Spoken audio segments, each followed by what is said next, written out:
pagkatao ng isang kandidato. At huwag magpadala sa mga gimmick lang.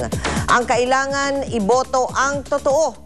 Ito po ang tema ng bagong kampanya ng GMA News and Public Affairs para sa election 2004. Kung paano ito ginawa, narito sa ulat ni Howie Severino.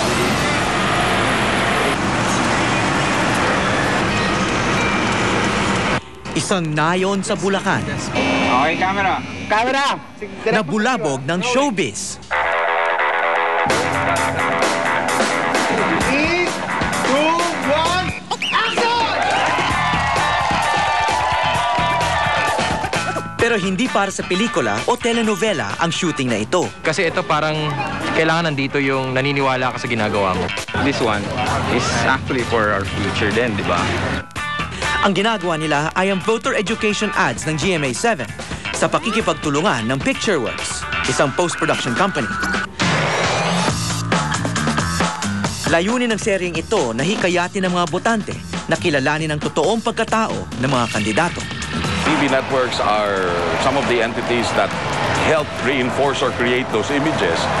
Kaya mas nagiging responsibilidad siguro ng isang himpilan na magbigay paalala din na hindi lamang ito ang basihan. Let's look deeper.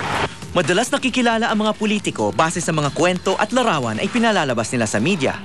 Ngunit kuminsan, ibang-iba ito sa kanilang tunay na katauhan. Kakaiba ang mga ads sapagkat idinadaan sa komedya ang seryosong mensahe nito.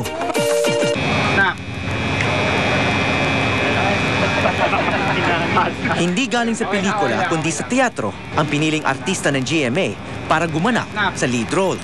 Ngunit iba't ibang papel sa politika ang game niyang ginampanan. Kabilang na ang pagiging ordinaryong botante. Pinaka-challenging yung mga babae na roles. Kasi hindi ako nagpo-portray ng bading. Talaga kailangan babae. Kaya mas mahirap yun.